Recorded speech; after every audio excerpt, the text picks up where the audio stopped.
Wait, there we go. Hello. Hey, there we go. Look. Yeah, and it's also like on top of my Cintiq as well. Right. Okay. And the broken drawers that I can't fix. So. Yeah. You live in a skip. Yeah, pretty much. Like the landlord when we came in was like, yeah, just be careful because they're a bit he needs to be like really gentle with them. And I was like, yeah, that's fine. They've lasted month to month, and literally the month before we leave, I pushed it in too hard and it all just like, like domino effect, like each drawer fell down. Because they're made of paper and they're glued together with prick stick, aren't they? That's not fixable. It's like, I don't even think they're IKEA. I think they're like the worse. Made them themselves. Yeah, worse than IKEA. IKEA seconds. Yeah, and that's what they are. So it's like all the furniture, but yeah, that's pretty standard for a student house, though. Really, to be fair. Yeah. You get like it's either secondhand stuff that's been there for ages. Like I had a really nice wardrobe. It was like an old one in my first wardrobe house. Tight as well. Oh yeah, and then, but then the drawers that were next to it were just like, I swear they found it in a skip in the pouring rain, and so it was like all warped and everything, and it was just. And then when you come to buy your own, it's like super expensive. It's gonna be so expensive. Like carpet. I saw carpet prices, and I was like, it's like £70 for a rug. Yeah. I'm not having any rugs. Well, I go to IKEA and I go for like a potato peeler or something, and I come out with a rug. Like that's me being cute. Like, and then like that. I bring the rug home, and then Lynn's like, "Yeah, I don't like that rug." Bad colour choice. I've got rugs stashed where I've been to IKEA and bought rugs. Got the wrong colour. Yeah, wrong colours, wrong sizes, and all kinds. It's just rubbish. Yeah. So so hello and welcome, and good to chat with you. Good to see you. I thought we'd have a little look at some of your work and chat about what you're doing and what's coming up next and all that kind of stuff. Scary stuff. Yeah, very stuff. So you've just been working on a piece for the uni, right? Yeah. So I can share the screen because I've got it all open. And is this it? So obviously you've finished now. So yeah. So all our handings are done. We got our project in. It's on its due. Yeah. Etc. Okay. We'll talk about that as well. I'd like to know a little bit about like how they've dealt with your handings and stuff. Mm-hmm. So you're graduating. Graduating this year, and that's pretty much physically done. No, but technically yes. Have they spoken to you about graduation? So I think what's happening is either they're going to push it back until next year and give us like an online one temporarily. Mm-hmm. I think that's the last kind of plan that was put out because they've asked a lot about like student feedback and all that kind of thing. Yeah. And a lot of people said they were happy to have like online and then have a proper one like later on. They can come back for it. Have they been quite proactive about it? Maddie? Yeah. Like, so especially like in the GA itself, because like I think we got quite lucky because obviously we translate pretty well to online. Because like we've got the we have like a Discord. Yeah. With all of the GA, and we've got like all the different channels. We've got like environment art, all that kind of thing. And I genuinely think that we're getting more feedback now that we're all online because you get more from like each other. Yeah. Yeah. And there's people on that I wouldn't have known to speak to in studio. Yeah. That's interesting, now, isn't it? I think that I think it's brought quite a lot of people together, don't you think? In that sense. Yeah, definitely. And like I say, even just with like feedback and stuff, like there's so many people that I wouldn't have otherwise known to talk to that now, like when I put my like work in progress stuff up into the environment channel, they give like loads of really good feedback and all that kind of thing. So there's a lot more. Like, do you find that people are easier to give feedback because it's not face to face? I think so. I think because like I can't imagine, you know, in studio if someone came up and brought me over to give feedback, I think I'd be a lot less like, not honest necessarily, but I'd want to soften it a lot more. There's an awkwardness to it, isn't it? I mean, Yeah. let's be honest. I mean, like our lot tend to be kind of socially awkward anyway, don't we? Really, but yeah. So I think that's why when we all migrated to Discord, everyone was suddenly like back in their element. It was like... Yeah. Well, this is it. Yeah, and I think that's why I said this quite early on, and I also said it to especially my second years that we're finishing up. That you know, you're made for this. This is a reality. This is something that you could probably be doing anyway if you're working for certain companies. You know, you will be asked to work at home. So this whole experience and situation that we've been put in, you've got to grab it with an opportunity to develop that side of it and being able to sort of work. And you know, like a large majority of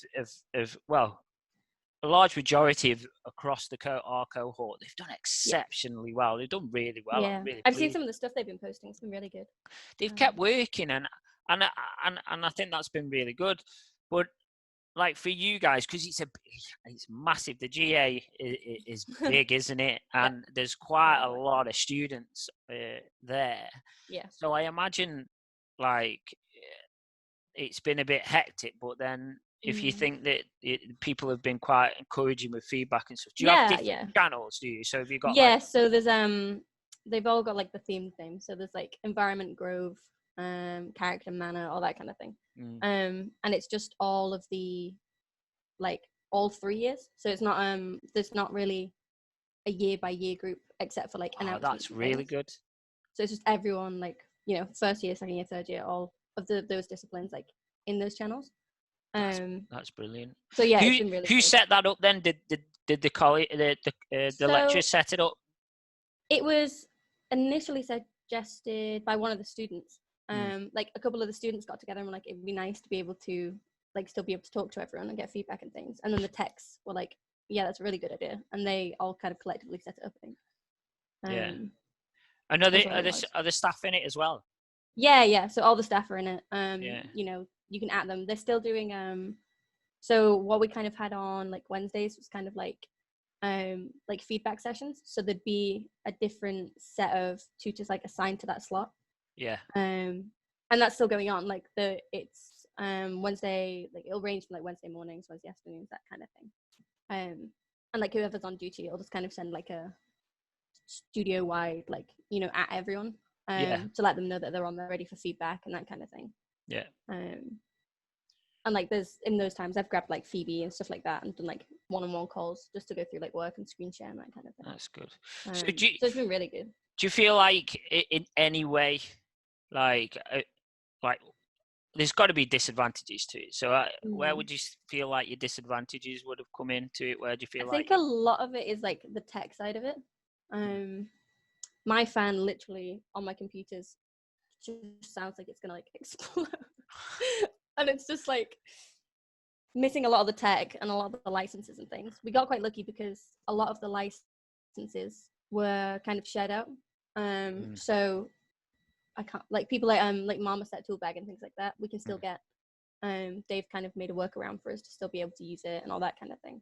So a lot of companies as well chucked out a load of free stuff, didn't they? Use it, yeah, which those are really good. Like definitely grab some of those. And there's just like, I guess just generally the tech side of it, because my PC's like, it's okay. Yeah. It manages, but there's some things that it just starts to just like, I can hear it over my, like through my headphones, I can hear it like whirring, and I'm just like, please just hang on. Just a little bit longer. So you managed to finish off your final piece. Yeah. Did you manage to do it to what you wanted it to be? Did you get it? Do you think? I think there are a few parts of it that were, you know, there were things I think that we would have liked to get in. As an example, like we got the score system like pretty much working. So like at the end of the game, you get your score still and everything. But initially we wanted like, you know, like a 3-round system, all that kind of thing. And we lost a good like, I think it was about 3 weeks or so. From like, you know, going from we were kind of in studio, so I was having to leave studio, and everyone getting set up at home. Yeah. So I think if we'd had those extra couple of weeks, there were definitely like a few bits we could have like gotten as extras, kind of thing. So I'll put the link into your game. That's all right, isn't it? Because you shared that. So I'll share that on the info with the video as well. It's very fun. The style is really fun to do. It's very like toony. Yeah, it looks really good and it plays really well. I was really impressed. I mean, I started to see it when we were down earlier this year. Yeah. And you know, it was start really coming together. Then it's funny because you have how long do you have in total for that game? So technically you're meant to have a year, like the September through, from like initial concepting, that kind of thing. We ended up splitting off from our original team around Christmas time. Yeah. So we actually only had about 5 months, I think, on it. So for like the 5 months we had, like we were really happy with what we'd done. Yeah. And yeah, we were just always like, imagine if we'd had like the full year, like. Yeah, imagine it's nuts, isn't it? Like, how many was in your team then? Originally there was me, Aaron, Terry, Alex, and Josh. So 5 of us. We had one programmer. Yeah. So Josh made programmed the whole thing, which was, you know, incredible. Yeah. Yeah. He made everything with it, and then later on we got another artist outsourced into us. He ended up integrating into the team. He did a lot of like sculpting and that kind of thing. Yeah.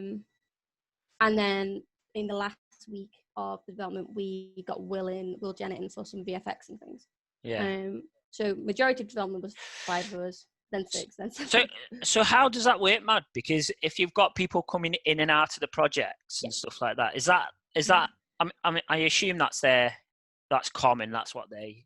Yeah. They do. So generally, if people can't find a team, or if, to be fair, there's some people who just want to like do themselves and bounce between a lot of different projects. They kind of go as quote unquote like freelancers.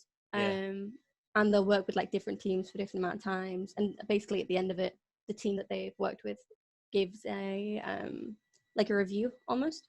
So we get like a form to fill out and tell them like how they've worked and how they've been and that kind of thing, and then they move on to the next team and carries on, and that basically builds up their assessments. It's the like the feedback from the teams, and they make themselves like a show reel showing like everything they've done. So it's pretty good because they're like, it's just nice that the uni team is very like accommodating to like because all the different sizes of team. You always end up having people that like don't necessarily like working in teams for long periods of time, and if you've got those that won't want to do that as well when they leave, you know, if they want to go freelance and do some do their own thing and like you say, bounce between different projects, it's a brilliant. I mean, I've always been very impressed, and people that are listening and stuff like that will know that I like Falmouth. I like Falmouth Uni. I like the GA. I'm really sort of into it. So big shout out to them. But I do like how they set things up and the flexibility within it. And that's a really good example of that, because anybody going there and thinking like, well, I know the teams thing is a big aspect of it. It was one of the reasons why, like me seeing what they were doing, what you guys were doing down there and with the teams, was why I changed the second year program to what it is now.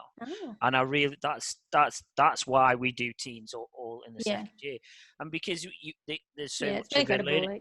It's a real learning curve in it, and people really get stuck in. And also, I want them making games. I want them to come out. Yeah, that was the biggest thing for me, was like literally from day one, you're put into like teams and you make, so they start you off with like game jams. So you do like a couple like 2-week game jams, and that just kind of gets you really like, I don't know, it just gets you really like excited to be making the game straight away. And obviously there's a side of it where, especially like from an art perspective, like getting people used to having the responsibility for like their own assets and things. So like that first few projects, I was like, oh cool, so you know, I just hand over my props to the designers, right, to put in, and everyone was like, nope. And then you kind of learn to put them in yourself and have that responsibility. So did you have a big learning curve? I think I had a lot of ideas in my head of like how things would go.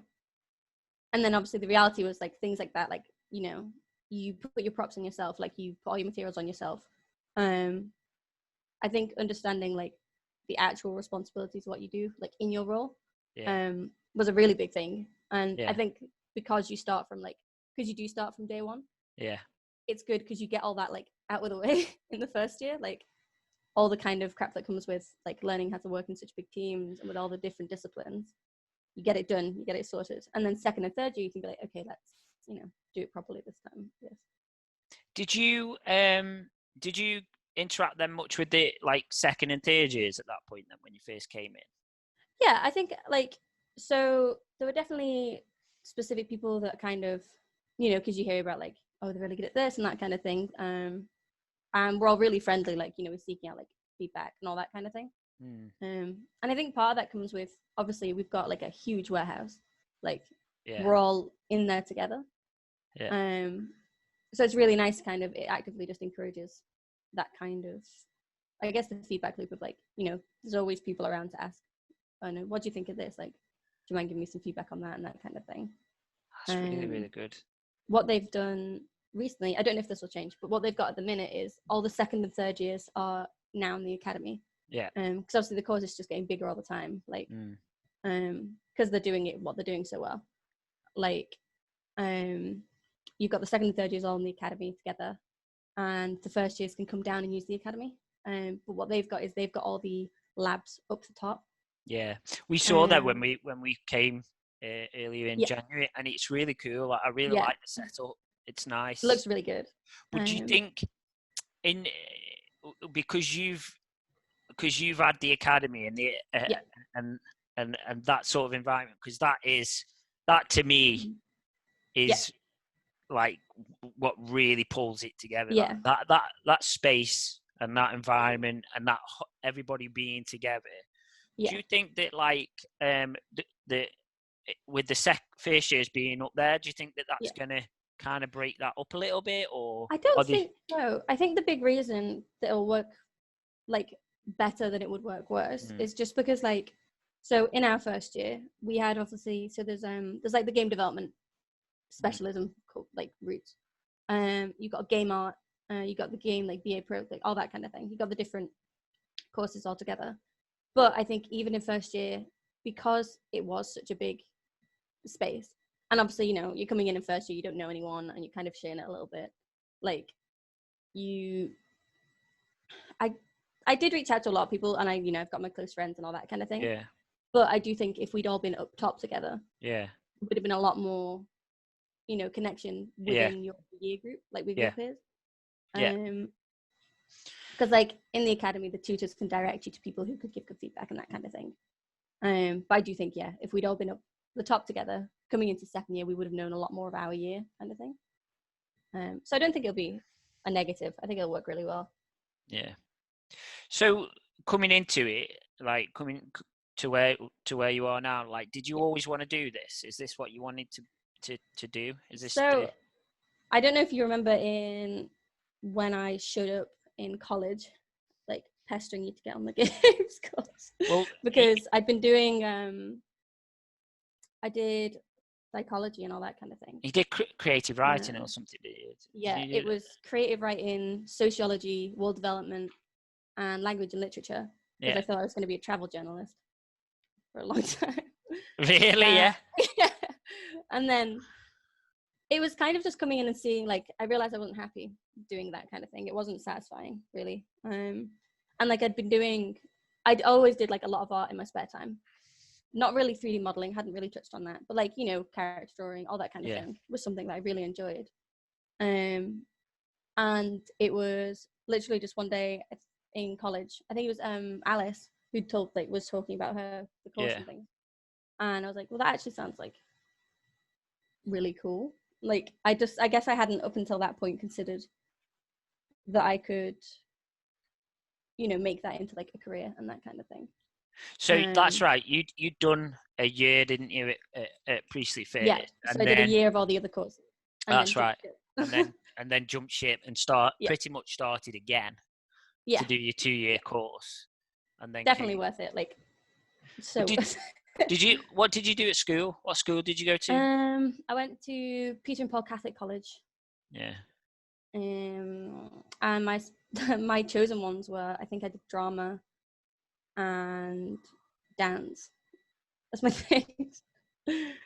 So and then I went and did the writing, and then it was just like.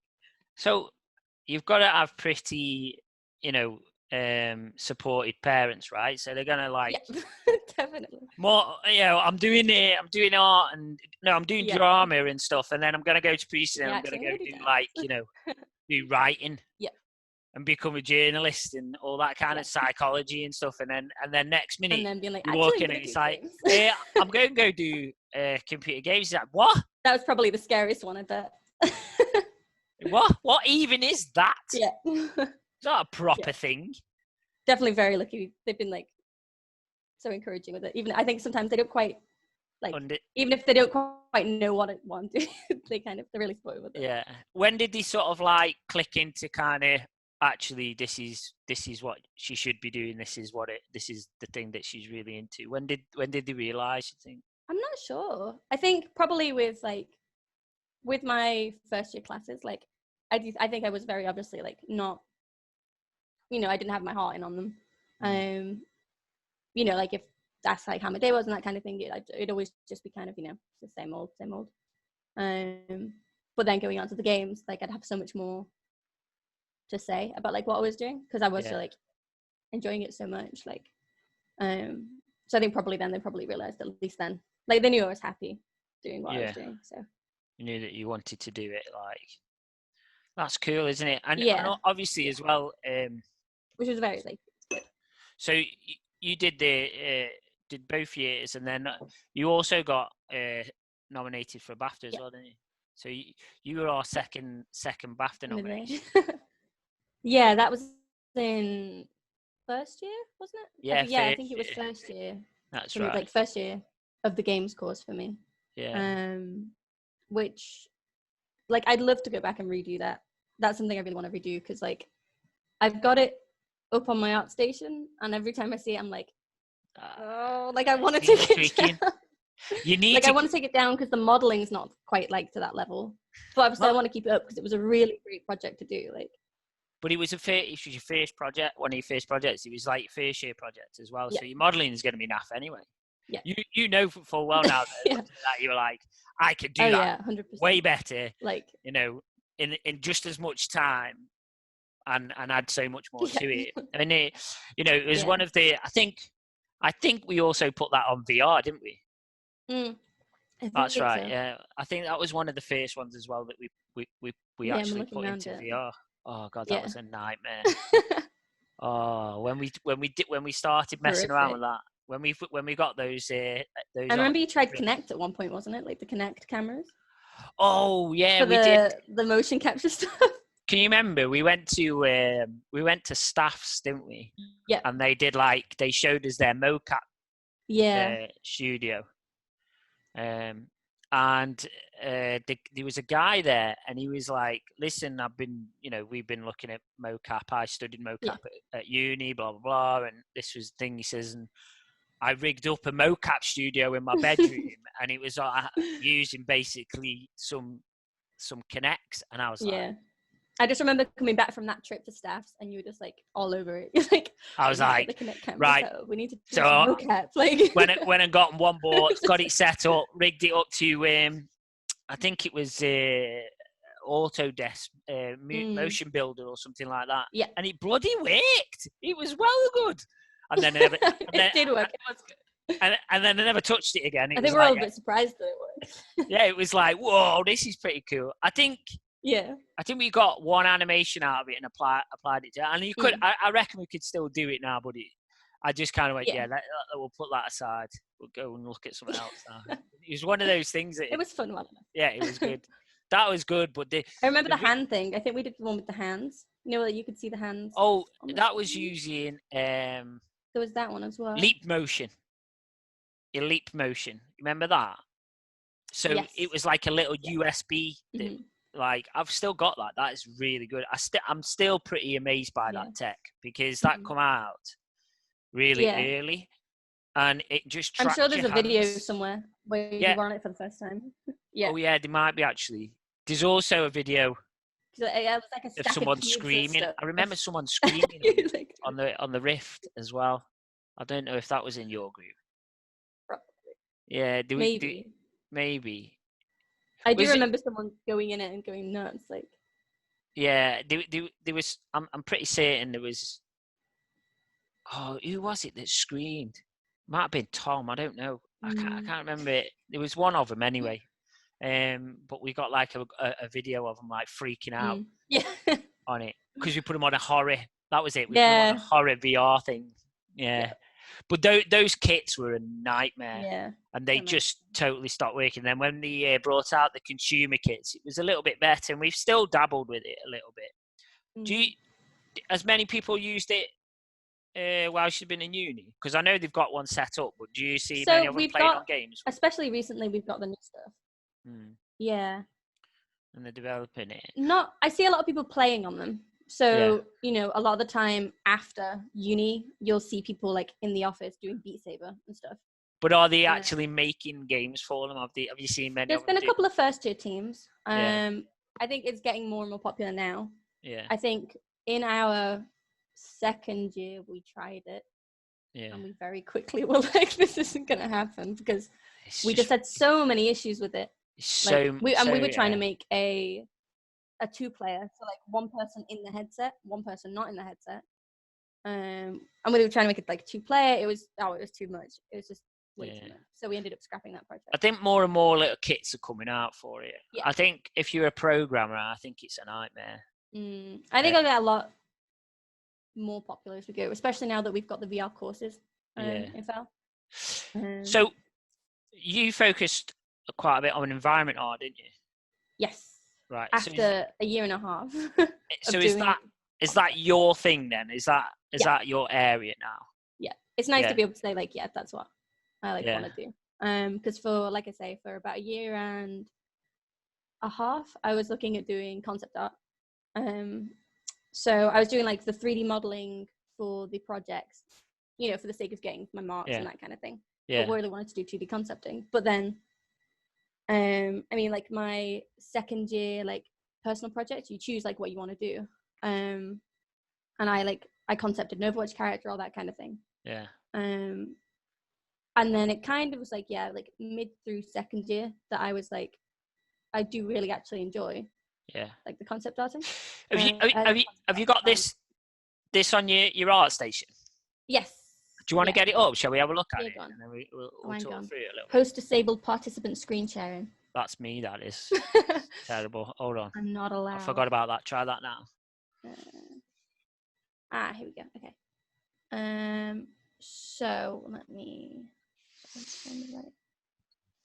There we go. Yeah, I've not really used Zoom. So there we go. Can you see that?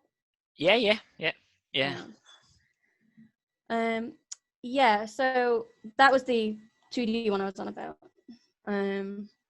Like that was my second year personal project, and it was about 4 or 5 weeks. And I remember at the time one of my tutors was like, "But why are you doing a 2D project? Like you could do a 3D one." And I was like, "Oh, I don't know. Like I don't know if I can do the 3D and that kind of thing." Did you feel like was it more about confidence at that stage?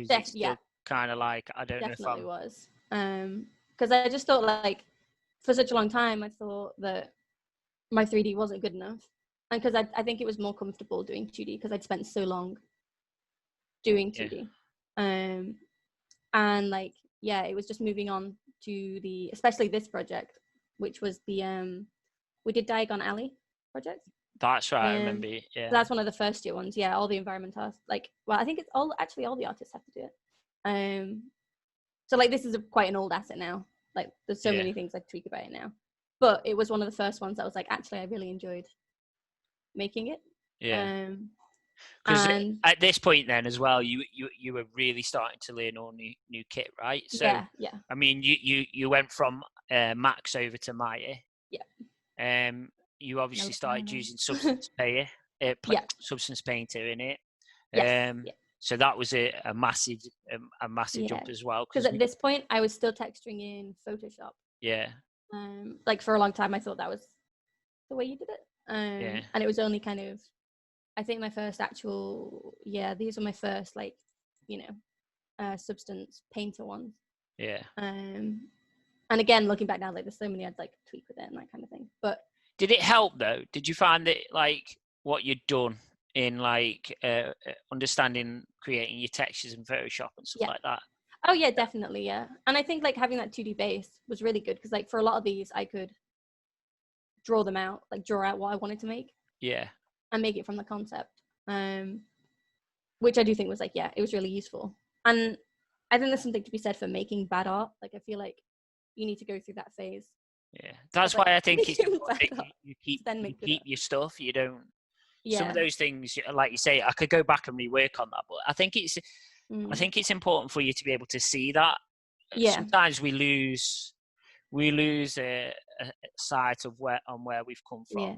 It's like even now, like a lot, I know like a lot of the art I'm doing now, like I'll look at it in the year or two and be like, oh my God, what was I doing? Because you learn so much, like constantly. Yeah. So yeah, I know like in another however long. So you did quite a lot of prop based stuff in the very beginning, right? Yeah. And what did you think that was kind of teaching you at the time? What was you getting out of that? Was it more sort of like understanding software, or was it kind of like I think it was kind of style? I think it helped a lot with understanding style, definitely, and like meeting meeting a style. So like in our second year game, it was very more like it was much more realistic. It was this kind of thing, like all the more like game realistic. Yeah.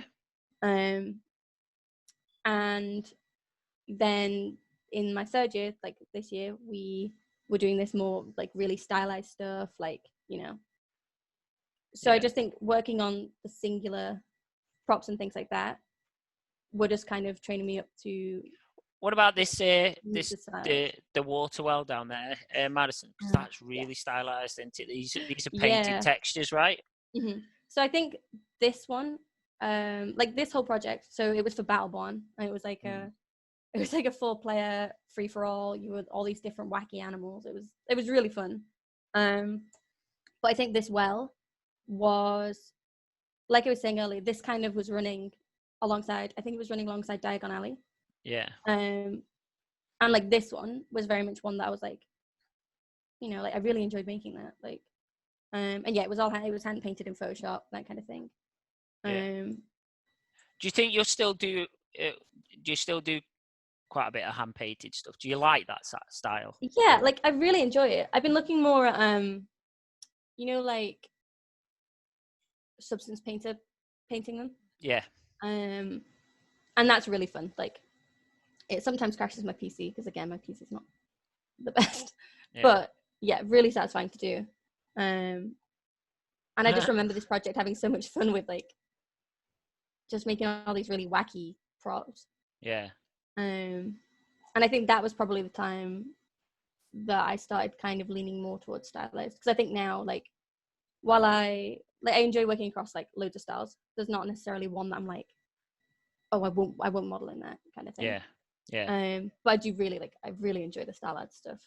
I've been looking a lot at how like Overwatch and their texturing and that kind of thing. Do you do you find this more enjoyable as an easy? Let's say, I don't want to say easygoing, but is it something that you kind of naturally kind of work towards doing? I think I'd naturally lean towards the really like stylized stuff because I enjoy it so like. I just enjoy it so much, like making all the kind of really wacky, like the shapes and all that kind of thing. Like, I like being able to push it a lot. Yeah. And like this was the Search for a Star one. Yeah. This is that was really stylized. And you got into the finals for this, right? Mm-hmm. Which is really good. So well done you on that, because I know that they've got some really talented artists that go into doing this. But this, I can't remember. Was you redoing this when I came down, or was you doing something else? Yeah. So this was the one I handed in. Yeah. And I ended up. So I was first in documentation and first in research. Yeah. Because like that's the other side of it. I really really enjoy like. I don't know if you remember all my tracking projects in college. Like I was tracking all the deadlines, but like I really enjoy like, you know, like making like an art Bible of like all the different things in there and all that kind of thing, and documenting it as you go. Yeah. And you can like, I think on my the link to all my like documentation's in there. Yeah. Because it's just really satisfying to read through. So yeah, that was the one I submitted. So sorry, Matt, so do you still do you like to create like art journal for what you're doing? Yeah. I was looking at maybe starting to make the ArtStation blogs. Yeah. Because I just really enjoy, you know, like being able to look back. Yeah. And like look at. Do you know you should put this up for a level 80, you know. If you've got other documentation, that'd be really cool. You should pop it up onto a level 80, because they do articles, and they really like how, you know, how you develop and record your work. So if you've got that, that'd be really cool. Yeah. Because this is, I mean, again, this was something that you were doing outside of your college work in your final year of college, uni work, and your final year of your uni, when you've got. It was just after we split as well, with the after we had kind of gone off from our old team. It was in that first month of like, okay, so you're busy, right? You're crazy busy with all this, that, and nothing going on. But at the same time, you're making this as well. And this is obviously, it's not just a competition, by the way. This is the Search for a Star thing is very good, because you get a lot of exposure. Yeah. The guy, and we got the chance to speak to like the finalists get the chance to speak on panels in front of like different artists and things in different studios, which is a brilliant opportunity.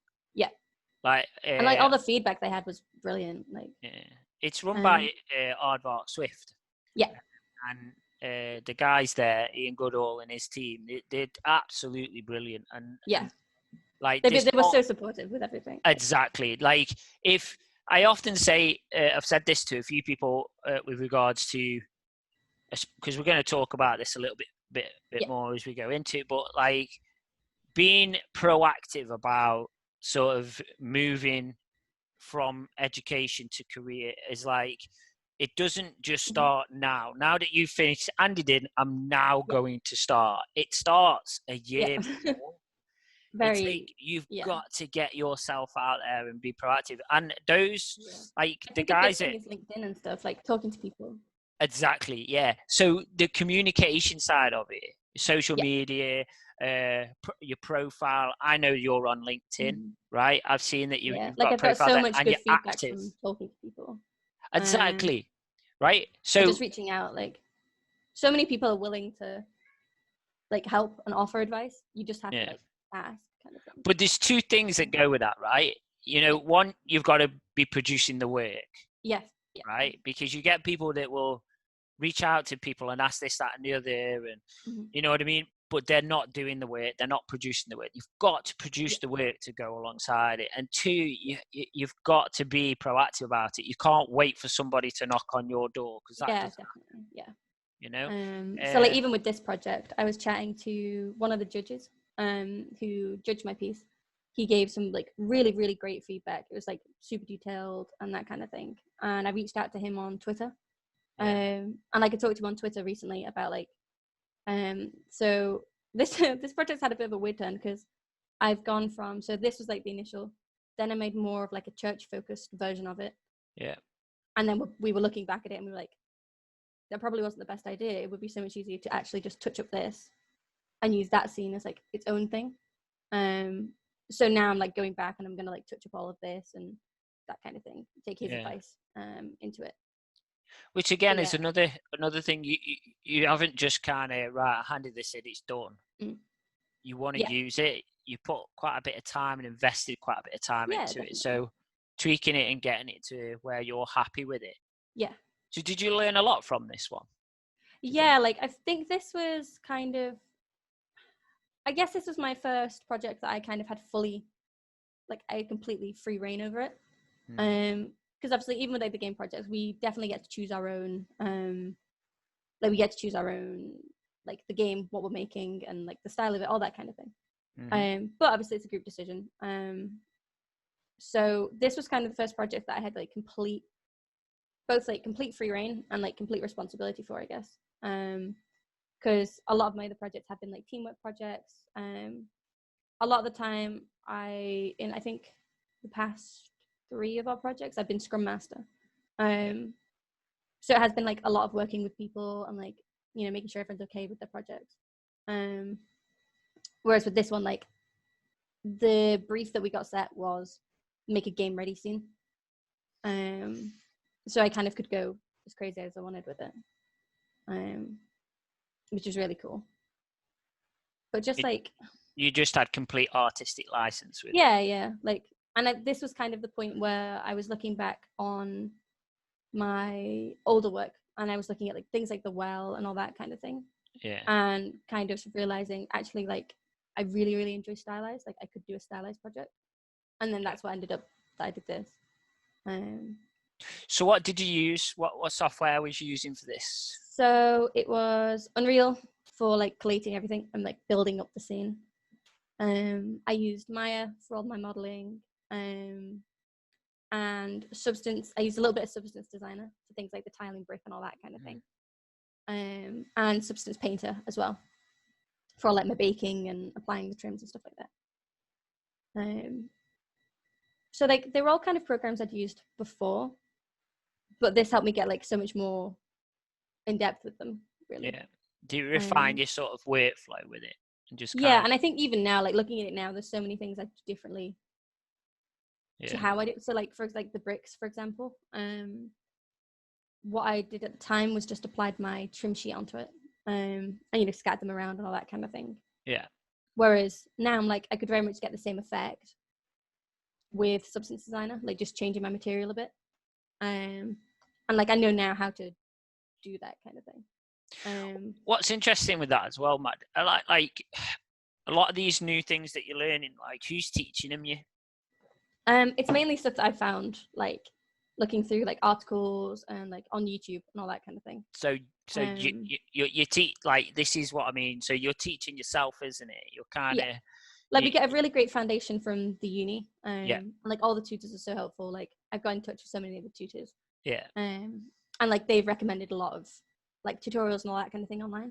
Yeah. That can help support the learning. And then just from there, like, if I find something that I'm kind of unsure about now, I will just hop on and try and find like a tutorial or anything like that to do it. Yeah. But because you've got that foundation there, it makes things a hell of a lot easier for you to try a few more technical aspects of it. Yeah, definitely. I mean, that's a really, I mean, you came, where did you come with this? Was it 7th? So yeah, overall, it was overall 7th, first documentation, first research. Yeah. So yeah, it was 7th, like overall out of, I think there was about 90. 90, that's brilliant. I mean, I was like, it was crazy. Yeah, that's so cool. That's so cool. Show me, I've seen it in the as we were going through there, but you've got another scene which is on the complete opposite side of this. Like the studio? Yeah, the studio. So let's look at this now. This, I remember when you put this up and then you put it up on LinkedIn as well, and it got a lot of views, a lot of comments. Yeah. So it was about 6 weeks worth, I think, roundabout. It was based on a concept by Lee Kun Wang, and it's like such a nice concept. Like the lighting is so pretty. Yeah. So yeah, it was kind of based on that. And this is still kind of at the first pass stage, like with the texturing and things. Yeah. Because this was kind of, I was looking at lighting interiors, which I hadn't really done before. Yeah. And just a lot about like making, so you know, like I've got all like the books and all that kind of thing, like building up a scene with so many small props in it. Yeah. So like, I was learning a lot about texturing and that kind of thing as I go. And were you aiming to kind of like bring in a story aspect to this? So, you know, the scene's got to tell a story to a certain degree, hasn't it? More so now, like more so looking back at it now, I want to redo a few bits, you know, make it look a bit more like lived in, I guess. Yeah. I'd quite like to go in a bit more and like tell kind of a story, maybe branching off from the like initial concept a bit. Do you do much paint overs with this? Not a lot. I did this like initial block out, Yeah. and that was just a case of I was like referencing the concept, being like, okay, well, what assets are in there, and that kind of thing.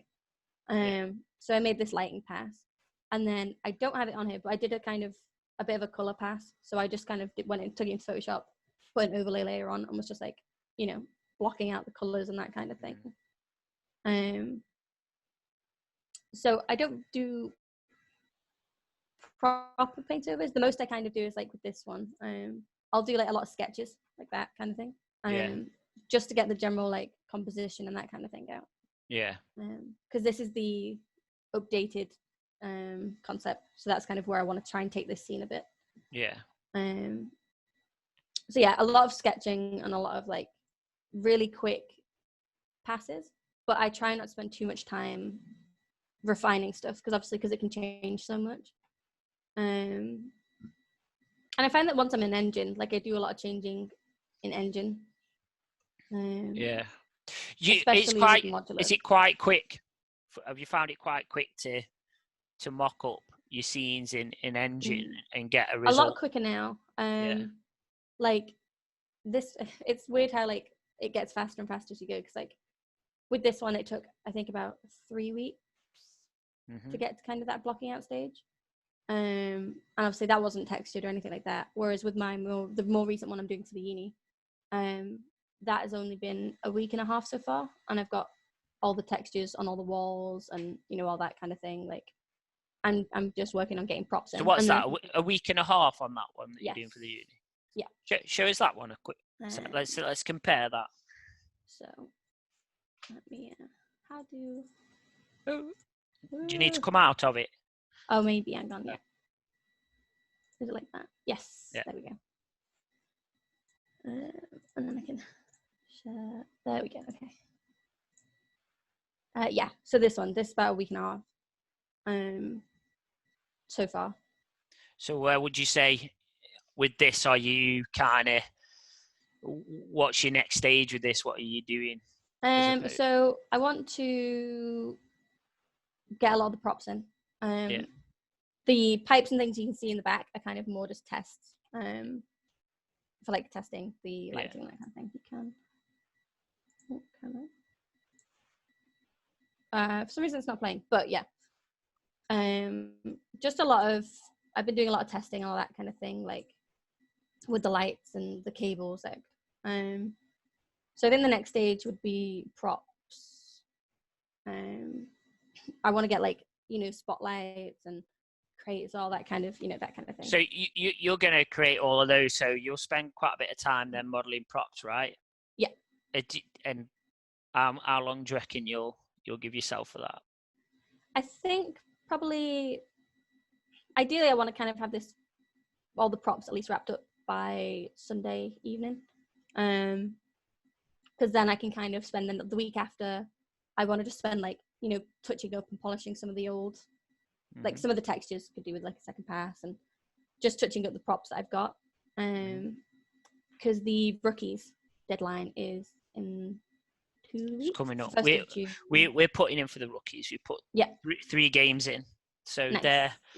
they're getting submitted today or tomorrow. I think they'll do it as they wrap up. So by the time this goes out, it'll already be done. But Adi got me onto that. Yes. Yeah. So that's Adi for you. Yeah. He's been really great, just telling us to submit to things. Like, do you know what? Adi's really, really cool, and he's really proactive. He really wants to get people putting their work out there. So I'll give that rookies a go for experience for the students to just get their work out there. I think it's a good definitely a good cause. I think it's really, and just for like feedback and that kind of thing. Like again, just being able to put it out to so many people, you're gonna get such good feedback. Yeah. So I'm hoping I can polish. Get the props kind of wrapped up by the end of this week. Do a week polishing the props and the textures and things, and then when you showed me this the other day, and we were talking about bits of feedback and stuff. So Yeah. you're not putting a window on that back wall, are you? I don't know. The good thing is that because it's modular, I could just drag a window and see. Yeah. It's about lighting, though, isn't it? Yeah. I think like you're gonna find that, especially down that end of the warehouse, it will be dark. Yeah. You know, it'll be quite a bit darker. So it depending I've been on working on these like lighting lights, I think. So maybe I can like light up. And then you'll get some really nice sort of shadow and a bit of atmosphere back down there, because this almost like the Grand Central Station effect, you know, the lights beaming down onto it, and stuff, and those can tell, you know, can be part of telling the story of this space in itself, because there are something, a focal point that you'll see. I like it. I think it's a good idea, and I think I look forward to seeing it. It's been really fun to just, like, again, this was another one where when it was one of the techs kind of messaged and asked if I'd be interested. And, you know, we had a meeting, we chatted about the general brief was just, you know, it needs to be like a central hub for all the projects. So this is kind of my test project. So, you know, I'm bringing in the lights, checking they work, all that kind of thing. Then there's the actual repo that all of us have access to, and like Phoebe's in there like helping me and that kind of thing with the lighting and all that stuff. But yeah, like, I mean, it's just been nice to again have another project where it's kind of just been. So this is keeping you busy till now, right? Yeah. So what then? What are you doing? So when are you getting a job? When are you getting a job? Yeah, no. Nando's. I've always got Nando's. You've always got Nando's. Yeah, this is true. Ideally, I will. So I'm gonna wrap this up, get this in for the rookies.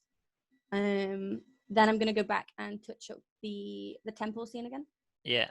So I'm gonna put all of the feedback in and refocus a lot with that, because so I had this version of it initially where I branched out and went back to, initially you'd see it in my documentation, like initially it was going to be like a church thing, and then I moved it more towards temple, whereas now I'm like, it kind of seems more sensible to fix up that other scene, keeping the same themes and things, because obviously this one kind of is like a completely different scene, like it just feels not like the same scene anymore. So definitely thinking of going back, touching up the temple, getting all that wrapped up. Are you looking at your temple scene now? Yeah. Oh wait, hang on. Yeah. Bloody Zoom. Wait, that can you see it now? Yeah. Oh right, this is quite a bit different though, right? This is very different. Quite a bit different, but nice. So you're gonna get some real nice lighting in that. Yeah, like, and it's been really fun to do. I do just think it's like completely branched off from. So let me ask you then, right? You're not doing this necessarily as like a game outcome, are you? You're doing this as a concept piece. Yeah. So, are your restrictions are a little bit different, aren't they? You're not having. Yeah. So like things with the warehouse, like the industrial warehouse, like I know that's got to be game ready. So all of that is game ready, because obviously the plan is for people to be able to download it and be able to go around and look at everyone's work and all that kind of thing. So we're going to bring a lot of GA work into that scene, so people can look and explore it. Whereas with this one, this is more, again, like more of a concept piece, like building up this environment. And like even looking back now, I'm like, there's a lot of things like trim sheets. That's been a big thing for this warehouse project that I finally figured out after however long trying pulling my hair out over. Did you there's a really, really good tutorial on trim sheets by Polly.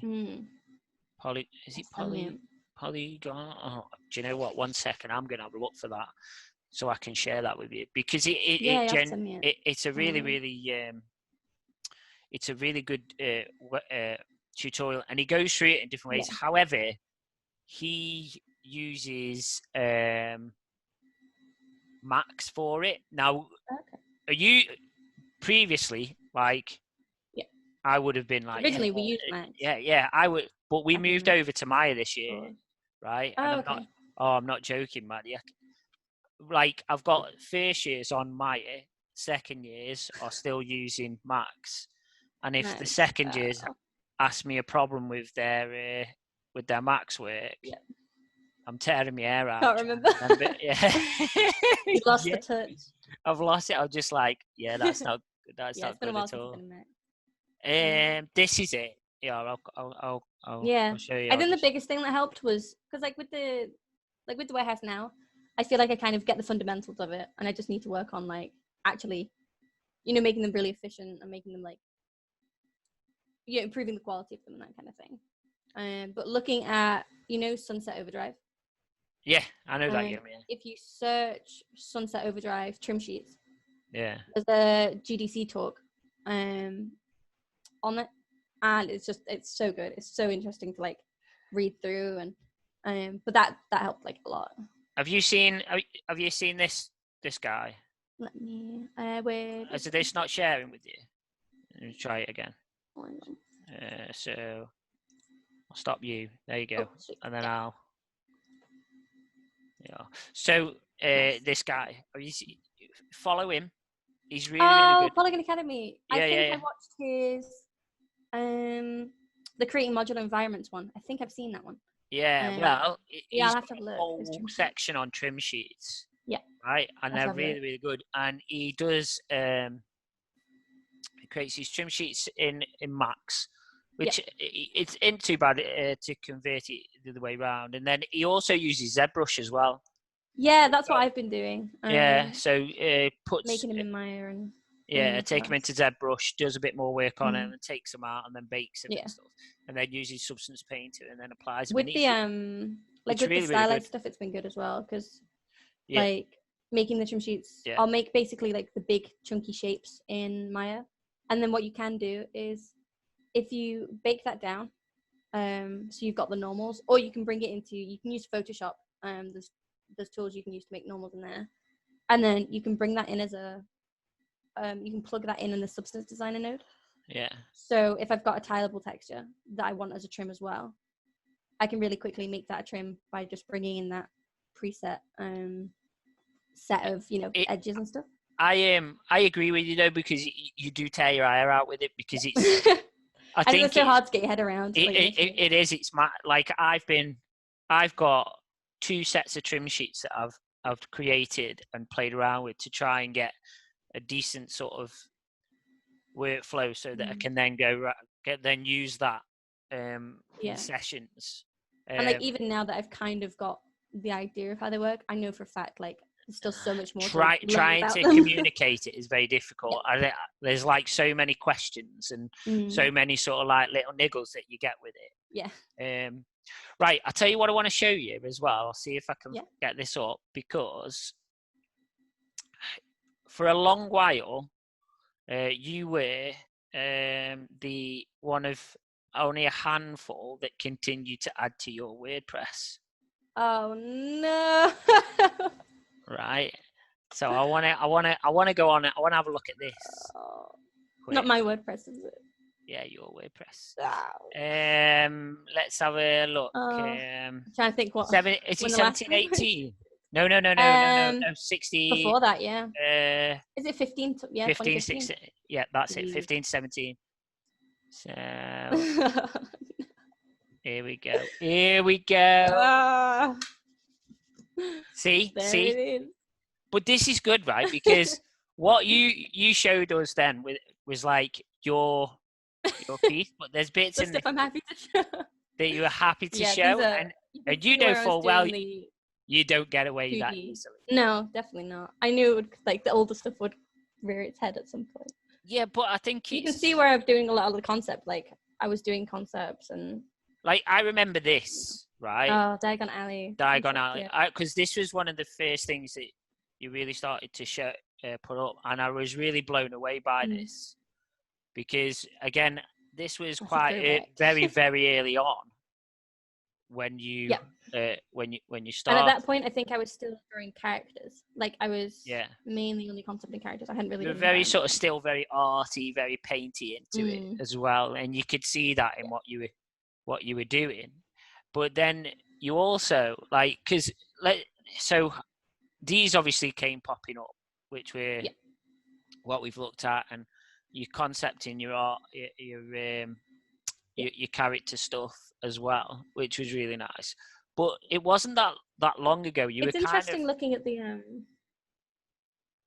2D stuff. Illustrating a lot. Yeah, this stuff here, the illustrations. You did this with Nando's. Remember this? Yep. Painted those murals everywhere in Manchester. That was good. Yeah, you did it. Yeah. And the reason why I go back and look at some of these is because what's important is the variety of what you've done. Yeah. And I think it's interesting. If you go up to the top slightly. Go on. The tattoo commissions, they were really good. Yeah. So you can see that one on the right, that Overwatch concept. If you go. This one. Yeah, that was the first version of that character. Yeah. So this was an Overwatch character I did just after college, I think. And the other one that was the first image is the one I did after a couple of years being at uni. Look at this. Yeah. Look at this. Remember this theory. Remember that, guys. You know what I'm talking about. Yeah. Yeah. And this, it's just interesting because I think if you look at this version of it to the most recent version, you can see, even though, like I said, I spent a year at uni kind of focusing on 2D as well as the 3D. Yeah. But yeah, I think it's interesting because you can see I've got a lot more comfortable with, making it a bit more interesting. At this point, I think I was still trying to make a really slick character and that kind of thing. So what the final character for that was that this? It was if you go down, going into this stuff. This here, yeah. Yeah, going into this kind of thing was getting into the final character. God, yeah, it's throwback. Yeah, yeah, going into all of this kind of thing. That was more the final character. But yeah, and you were still quite enjoying that though at that point, right? Yeah, Still kind of saying I still really enjoy 2D in my spare time. Yeah. I still kind of try to keep that up because I enjoy it, and I think it is good to have that kind of base still. Yeah. And just keeping that up. Yeah, I think so, and I think it's important because you're showing diversity in what you're doing. It's and again, you've got to keep working, you've got to keep exercising that, and you've got to keep exercising those muscles for drawing and obviously exploring different art pieces. Yeah, that's the Diagon Alley model as well. Yeah, if you just get settled into 2018. one way of doing something or one genre or it's that was my first 3D environment piece outside of the BAFTA thing. Yeah. So it's interesting looking back at it. Yeah, I like it. It was good. It was very good. It was a super fun project, and that one even we were collaborating with. You kind of were in teams of two, so one person did the outside, one person did the inside. This was your project. This was your my last one at Priestley, and that's the BAFTA one. Yeah. This was your BAFTA one. So just context for this, really. This was This was pretty much your very first project adapted. So this was environment project, wasn't it? Right, which we still run aspect of an environment project that in nice year one. Poly. And so it was very sort of one of the first things that you did. Mm-hmm. Yeah, it's meant to be kind of Super Mario Galaxy-ish kind of thing. Yeah. And you're a little blob of ink rolling around. Yeah. And I think it's nice. I like it. Yeah. I like that. I actually like that sheet. I think that's pretty cool. It was really fun. Yeah, it was a fun project. And because we got it to work a little bit as well, which was good. You have frozen, and I don't know if you're speaking, but I can't hear you if you are.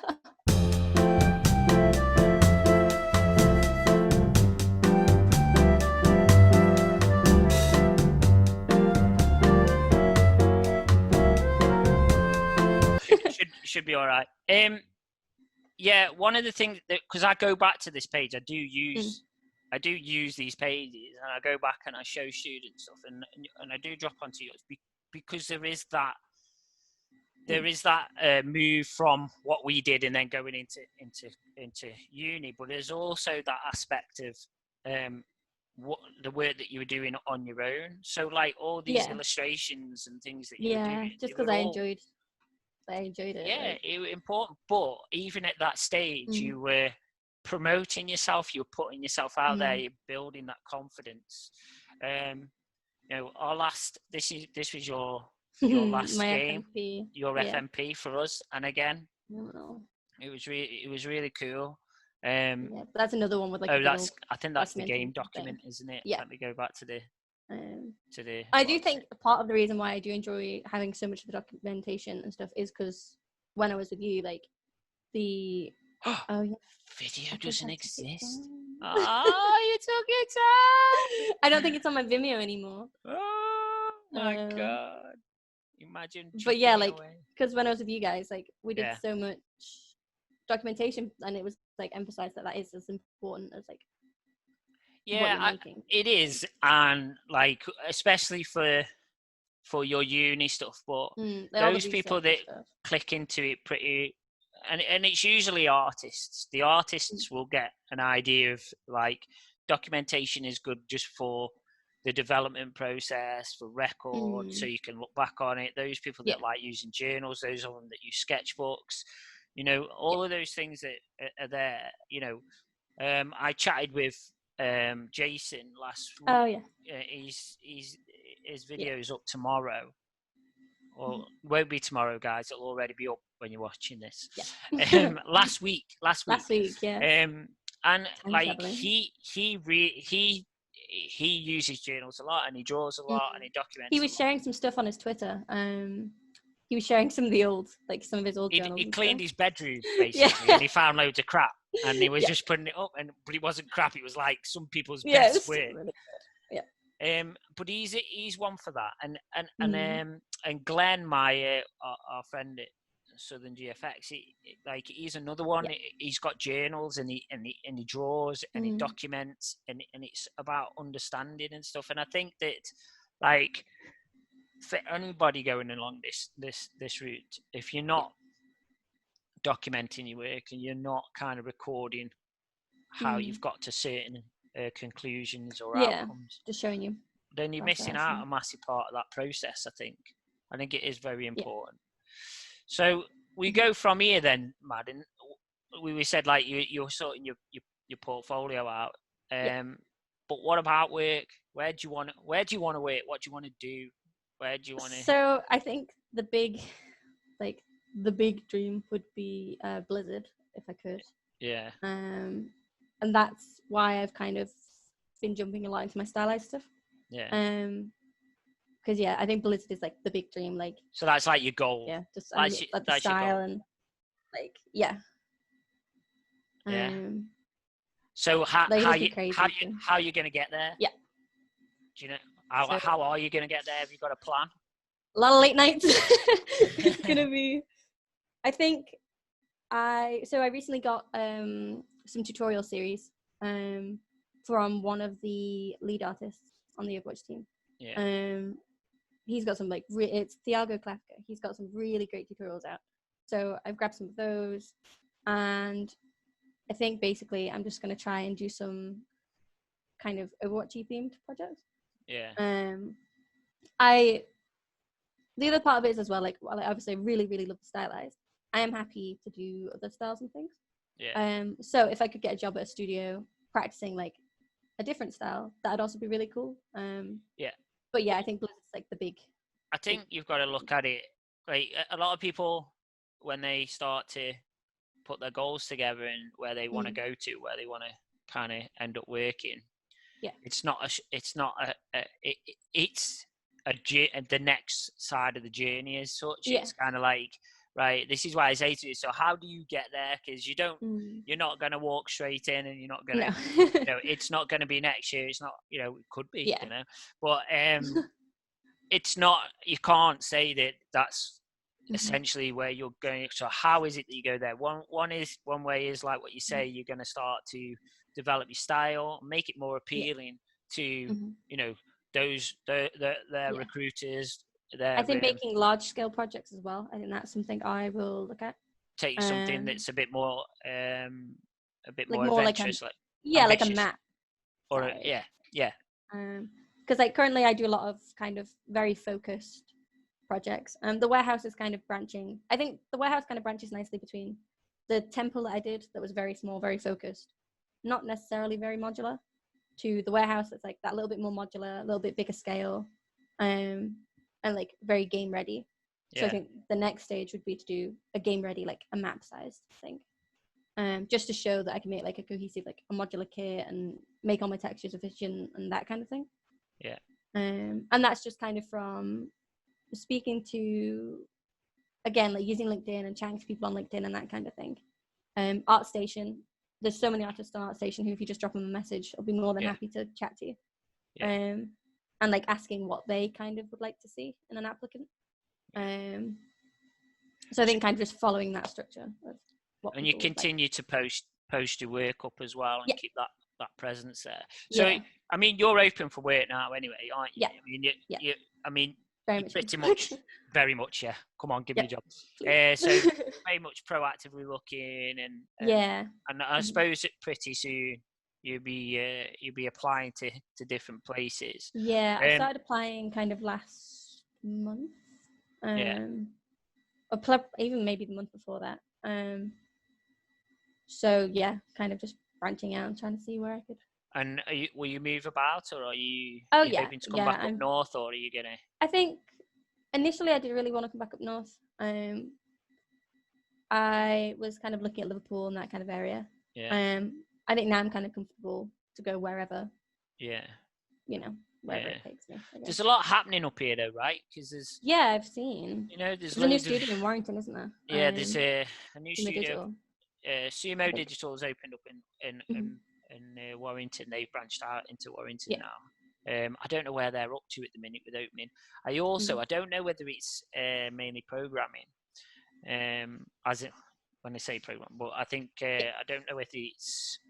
I don't know what it is that they're doing as such. I don't know whether it's like a whole studio, but it's a big move. I know that. And once they're settled in, I'm going to go knock on the door, as you can imagine. But there's lots going on. There's a lot going on, There's a lot going on in Liverpool. Spa and that kind of thing. Leamington Spa's always busy and always got stuff happening. Manchester's got quite a bit working around and stuff. And so there's a lot to look for and a lot of options for you. And I think even during this lockdown, I've seen jobs going up. I know there's places that have not. People are still recruiting, and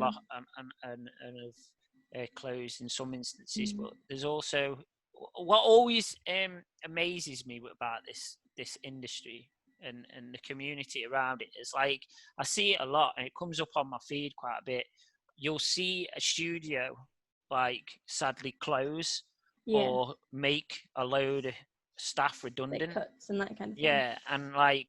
You see the response all like instantly from other studios going, we've got places, we've got places, give me a shout, drop this in, drop that in. Now I know that's not everywhere, and I know it doesn't always cover all those being redundant, but I just always find it amazing that straight away people like a network.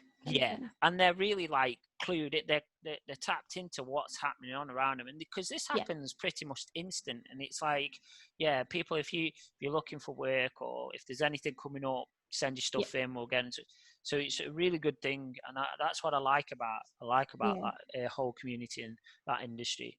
But you know yourself, you've just got to keep being proactive with it and put yourself out there. And you've got a great portfolio of work. You've got a great, and like it's massively early days. It's like you've literally just finished. So it's like I'm excited to see what happens in the next few months. I'm like, it's gonna be really exciting just to see kind of how the next few months just pan out and like Yeah. So when do you have to give your house up in Falmouth? So that is the end of June. So like all our hand-ins are done now. And once the rookies deadline is in, which like I say 1st of June, I can just spend like 4 or 5 weeks just hammering out portfolio work and just like being able to just enjoy like the projects and that kind of thing. Yeah. So that's gonna be really cool. I'm very excited for that. So you'll stay down there for a little bit and then. Yeah. And then my dad will come down and pick me up. Dad, need bring the van, get all my crap. 7-hour drive. Come on. I don't know where we're gonna put it. I'm gonna have to like. Well, they've pretty my much brother's stuff as well in the house because like, he's moved all his stuff out. Oh, have so they? then we're gonna have to put all of my junk on top of it. They got rid of your bedroom and got a lodger. Office. God. And it'll be weird, like, yeah, I've got so used to my double bed, like. Yeah. you get used to all your comforts and stuff, don't you? Yeah. And then it's like, I've got to work. You've got to go home. Yeah. Which is why you've got to be like really hot off the press and kind of get a job so you can move out and then get your own place. And then it's like don't need cat, get some pets. Get a cat to accompany. I'd bring my plants. cat, but I think she'd go nuts. Yeah. But it'll be different as well because you're very very lucky because of where you are at the minute, and it's such a beautiful place.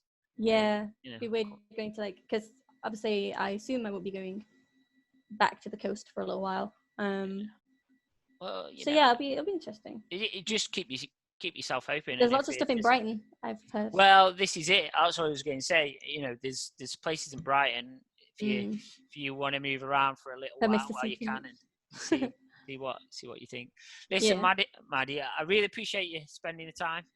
No, it's been really good. It's been nice to just like. I've loved your work. Your work's amazing as always, and it's going to be really interesting to see like where you end up. So the moment that you get in your job, we'll catch back up. As soon as I get my first one, I'll be messaging you going nuts. Yeah. But thank you very much for sharing with us and sharing your work as well. Oh, advice. One piece of advice. Give my students a piece of advice. I think the big advice I would have, and I think something that I've kind of only just started like taking myself, is kind of doing what you enjoy, like, because then it won't feel like, it's not going to feel like it's hard work if you genuinely are like enjoying it.